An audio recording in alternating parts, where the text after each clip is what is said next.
Fat tissue, what I've hoped to impress upon you by now is that it is far more than simply an inert tissue that only acts to store energy. Now, you've heard the term endocrine organ before, I'm sure. And if you haven't heard that term, you certainly are familiar with the classic endocrine organs. These are the glands within the body, the tissues that produce hormones and release these molecules into the bloodstream to have effects throughout the body.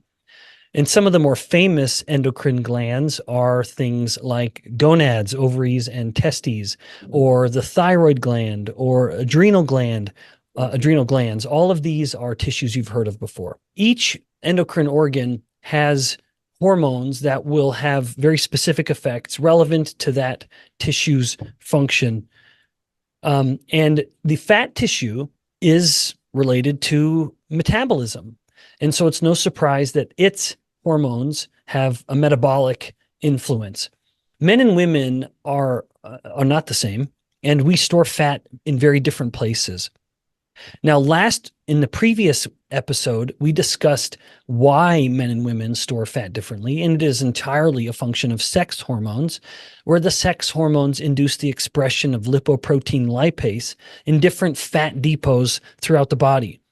For example, just as a brief recap, the higher estrogens in the woman or the girl who's going through puberty result in higher expression of lipoprotein lipase at the prototypical female areas like breasts, hips, and buttocks.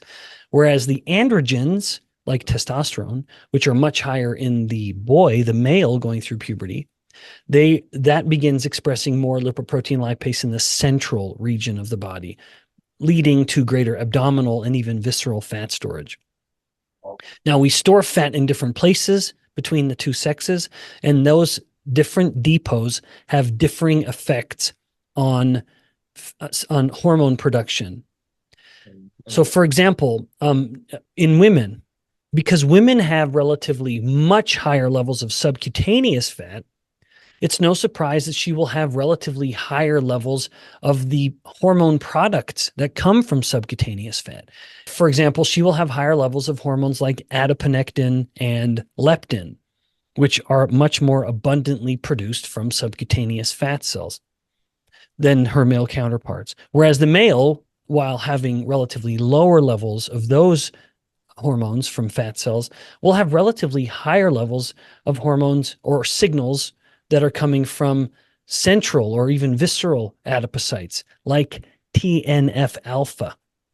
Now, TNF-alpha, we are justified in calling it a hormone, but it also meets another characteristic, and it is also called a cytokine. A cytokine, that is the term to refer to these proteins that influence inflammation. So where we store fat, which is heavily influenced by our sex, will also then in turn heavily influence the production of hormones. Now, let's just talk a little bit more about menopause. Menopause is a unique change in the woman's, certainly her fertility, but as a result of that change, her hormone production. So the main cells of the ovaries that are producing sex hormones are the granulosa cells and the theca cells. And they normally will proliferate, or you'll have much more of those cells surrounding follicles, which is a little egg, kind of a wrapped up egg within the ovary. And during menopause, as she transitions into menopause, it's essentially her ovaries running out of follicles. As the ovary runs out of follicles, it's no surprise that the relative amount of granulosa cells and theca cells, which again are the two cells that are producing sex hormones, is diminished. So not only does this result in the ovary actually shrinking, it does get smaller, but the relative composition of the ovary, so the cells that make up the ovary, starts to shift somewhat. And as the granulosa and the theca cells go down in number, other cell types like fibroblasts go up. Now, a fibroblast is really the cell type of connective tissue and even scar tissue. Now, that's not to say that the ovaries are becoming scarred, but they're becoming a little more fibrotic, so a little less functional. Aromatization is it's admittedly an unfamiliar word, but it refers to this process of converting androgens to estrogens.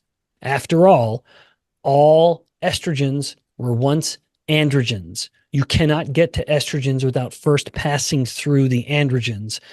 And to do that, to actually make that conversion, you need this enzyme called aromatase, which is why we've turned it into a verb and say that we have this process of aromatization. Ovaries are good at aromatizing androgens or converting testosterone to estrogens, if you will.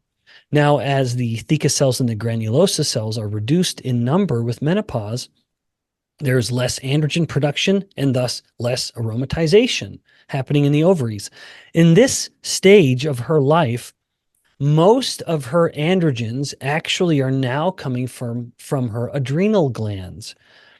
So the adrenal glands become the primary source of androgens in her body. Now, still, they need to be converted to estrogens. And this is where the fat tissue comes in. Because in the postmenopausal woman, the fat tissue is the main source of estrogens. Now, it's not making them from scratch. Remember, the fat cells are simply pulling in the androgens, and in this case, the androgens that are coming from the adrenal glands, and converting them into estrogens.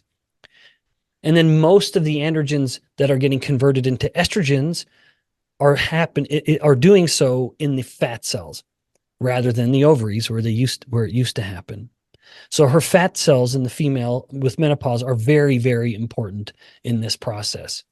This just to remind you, the overall topic is us talking about the endocrinology of adipose tissue. And here it is very, very relevant because the adipose becomes the primary source of estrogens in the postmenopausal body. So generally, and you can take this to the bank, it's pretty reliable. Any of the hormones that are coming from the subcutaneous fat are going to be good hormones, metabolically favorable. These are going to be hormones that improve insulin sensitivity, reduce inflammation, and promote satiety in general. Now, some of those things can go sideways, as we'll talk about more in a moment. In contrast, visceral fat tends to be releasing hormones. And again, I'm including pro-inflammatory proteins in this because they do meet the classification of a hormone. They're generally going to be higher from visceral fat. So visceral fats, typically, whatever it's releasing is generally going to be less favorable. Not completely. These are generalized statements, no doubt. Now, one other comment on the cytokines that I am inclined to revisit, which is how do we define a hormone? What is a hormone? How does a cell talk to another cell? Well, there are different ways, but if a hormone is released in the blood, if there's a molecule that one cell releases into the blood, and then this molecule flows through the blood, and then has an effect at a cell that is somewhere else in the body, that is an endocrine signal. And therefore, based on the way I view it, and specifically as a professor who teaches graduate level endocrinology, I would call that a hormone. Even though in the case of some of these, one in particular that we're going to discuss, it's also called a cytokine because cytokines are the terms, it was the title given to these molecules that will activate immune processes, but it's still a hormone. All right, now let's get into the specific hormones. Let's highlight some of them, emphasis on some of them, because the fat cells are fantastically complicated. That's not the right word. They are fantastically involved endocrine glands. So they secrete a lot, dozens of hormones. And we don't have time to go into all of them, and many of them are kind of boring. So I wanted to just highlight the 6 or so most compelling and the ones you might be familiar with and or the ones I think you should be familiar with. All right, the first hormone from fat cells is probably the most famous. To my knowledge, it was in fact the first discovered hormone, namely leptin, from the Greek word leptos, which means thin. Now, the story behind leptin is actually quite interesting, and let me just for kicks elaborate on it, although I wasn't planning on doing this. It's just so interesting. So leptin was discovered in this very large mouse colony housed within a lab. This was a lab on the East Coast at a university, and they found that some of the animals were really, really fat, and they were insatiable with their appetite. They would not only eat all the food you gave them, they would also be nibbling on the pellets, the wood. They would eat their own waste. They were just insatiable, and they would become these fantastically chubby little mice. When they dove into this a little more, they found that there was a particular hormone that was expressed differently in these animals. Indeed, these animals appeared to have little or none of it. And that was what they called leptin. Now, the story ends up getting a little more complicated, including they, of course, patent this. They start producing it. A drug company buys the rights and begins going through clinical trials to test the efficacy of leptin at mitigating human obesity. And it just totally crashes and burns for reasons that we're going to get into now. Why is it that treating an overweight person with leptin doesn't help? It's because they already have a lot of it. And so let's talk about leptin. So leptin's most famous effect is to suppress appetite or to promote satiety by acting centrally in the brain, in the hypothalamus. But it goes beyond that. Most people, even highly educated people, don't know that leptin actually has systemic effects. It increases fatty acid oxidation. It increases mitochondrial biogenesis in the muscle. So it promotes insulin sensitivity. So the leptin has many more effects than just the central effect on satiety that are all very relevant. A totally unappreciated effect of leptin is how completely essential it is to tell the hypothalamus to create the first hormone called gonadotropin releasing hormone, to tell the pituitary gland, which in turn will tell the gonads when it's time to actually be fertile. So it is leptin that explains why, in particular, a young woman or even an older woman who's too thin, who doesn't have enough fat tissue, that they will not be fertile. They will not ovulate and have no menstrual cycle. So again, this is why if someone gets too skinny, especially a young woman who's more sensitive to leptin and needs it more, they will not ovulate. They will not menstruate. They will have no menstruation, no menstrual cycle if there's not enough leptin. So as much as we talk about leptin in the context of metabolism, we could also talk about it completely in the context of fertility, because no leptin means no fertility. And let's just pause for a moment and appreciate how genius this is. Yes.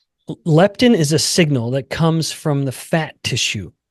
And thus, it kind of becomes a way for the fat tissue to tell the brain that the body has enough fat, enough energy stored that it can undergo the energetically rigorous process of fertility, of getting pregnant. After all, the female body has to carry the metabolic burden of pregnancy and even the metabolic demands that come with lactation, which is considerable. So all of that fat tissue is essentially her body's way of telling the brain that there's enough energy to reproduce. So leptin is completely essential with reproductive health. Leptin is also relevant with bone health and bone recycling, the formation and the remodeling of the bone, another totally overlooked effect of leptin. So a lot of systemic effects that have nothing to do with satiety and hunger. Okay, now one final note, then I'm going to do this with each of the hormones we cover. And this is totally unique. And no other endocrine glands will change the production of its hormone based on the size of the gland. So for example, if you have a thyroid gland that gets bigger, it's still producing abundant thyroid hormone. If the adrenal glands somehow got bigger, it still is producing the adrenal gland hormones, which are a lot. But when it comes to fat tissue, and leptin in particular, as fat tissue goes up, so too does leptin. So as fat cells in particular are growing, undergoing hypertrophy, leptin levels will continue to go up. That's not a great thing. Now, I just got done elaborating all the ways in which leptin has metabolically favorable outcomes. And now I'm telling you that it's not a good thing. It's because too much of a good thing can become a problem. Namely, the body starts to become leptin resistant. Leptin resistance with too much leptin. That sounds familiar because the same thing happens with too much insulin. Too much insulin causes insulin resistance. The same thing happens with leptin. As the fat cells swell ever larger, their production of leptin grows ever higher, and the body becomes resistant to it. All right, now let's leave leptin behind and go to another one, namely adiponectin. You might not have ever heard of adiponectin, but it is a very relevant hormone, and indeed so relevant that there are drugs that are attempting to mimic its effects. One direct effect is that adiponectin enhances insulin sensitivity throughout the body. So if you have an insulin-resistant tissue, adiponectin starts to reverse that. Similarly, and even related to that, it has an anti-inflammatory effect. So if there is a tissue or a cell whose immunity has been turned on, adiponectin helps turn it down. Also, adiponectin has been shown to reduce the risk of cardiovascular disease by directly acting to reverse atherosclerosis.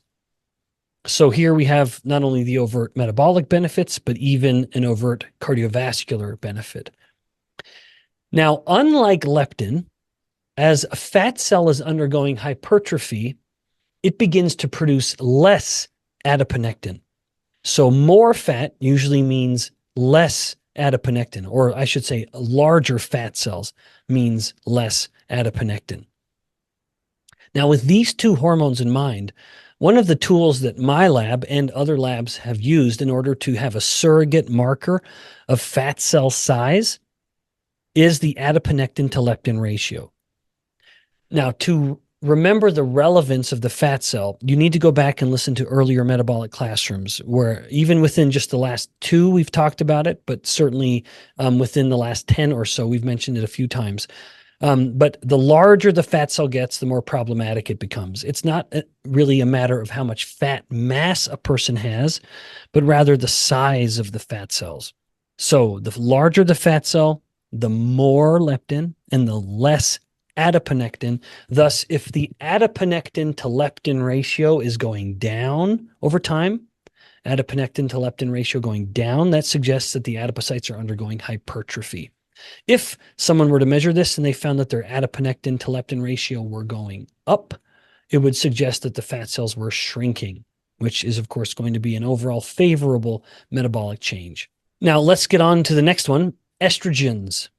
And this is, of course, the process of aromatization of the androgens within the adipose tissue.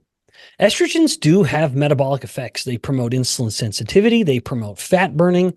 It generally promotes greater subcutaneous fat, which is a healthier place to store fat. It promotes bone strength by improving the recycling or the turnover of the bone, pulling away old bone and helping lay down new, stronger bone. And of course, it's essential for reproductive health in females, but even relevant in males as well. Now, as I noted earlier, the fat cells in this aromatization becomes absolutely essential in the postmenopausal woman, but it's also relevant even premenopausal. But in the premenopausal woman, her relatively higher levels of estrogens mean that the woman generally will have smaller but more abundant cells. And so the aromatization is relatively modest because it is as a cell undergoes hypertrophy that its aromatization capacity starts to increase. Now, this becomes very relevant in men because in men who start to gain more weight, they generally will gain more weight through hypertrophy. And so in the man, he can start to have substantial estrogen production from his fat tissue. It's as if his larger fat cells are behaving like ovaries and aromatizing the androgens, converting them into estrogens.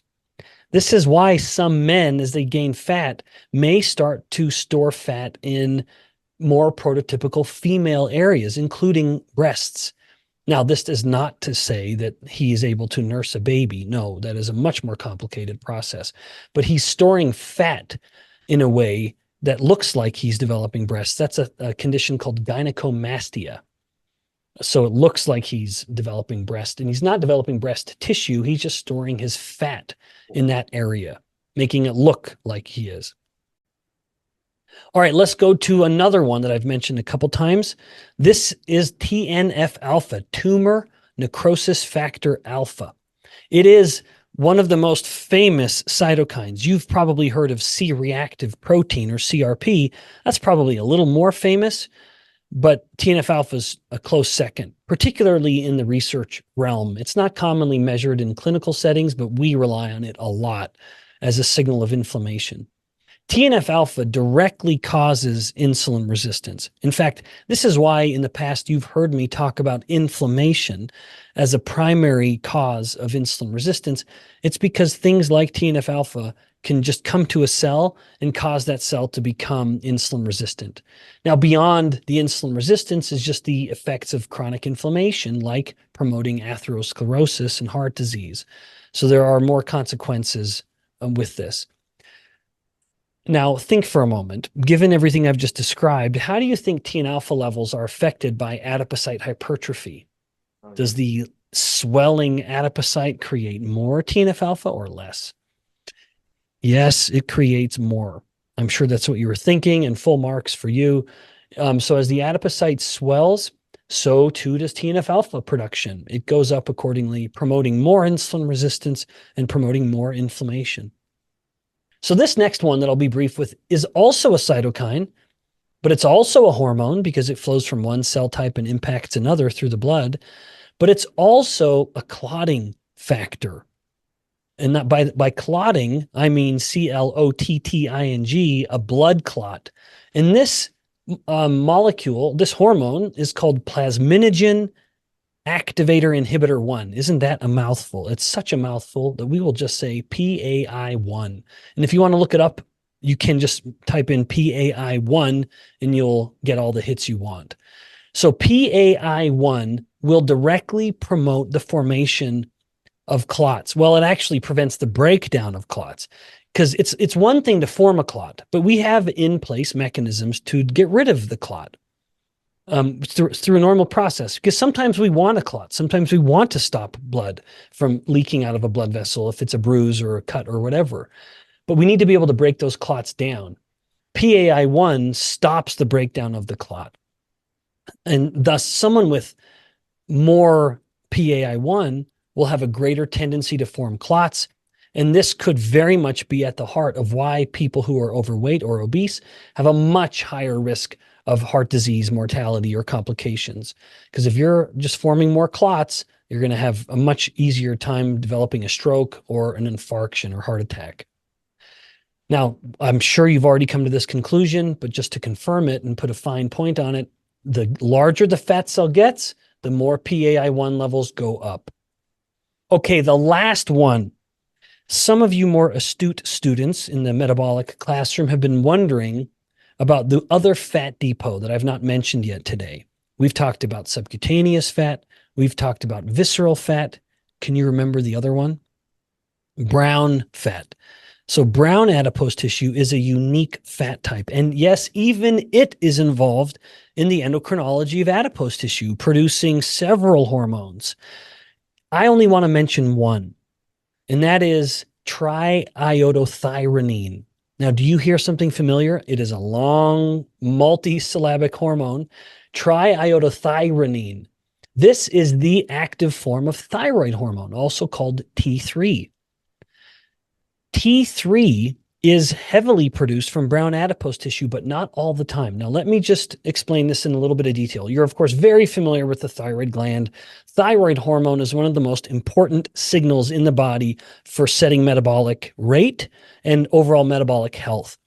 Higher thyroid hormone within reason generally is going to be a metabolically favorable scenario. Now, please emphasis italicized within reason. If it goes too high, it just becomes purely harmful, purely pathogenic. But on average, people who have slightly higher levels within a physiological range with T3 will be a little leaner and less more resistant to things like weight gain and diabetes and insulin resistance. Now, the thyroid gland produces a relatively modest amount of T3. It produces relatively more amounts of the inactive form called thyroxine, which is T4.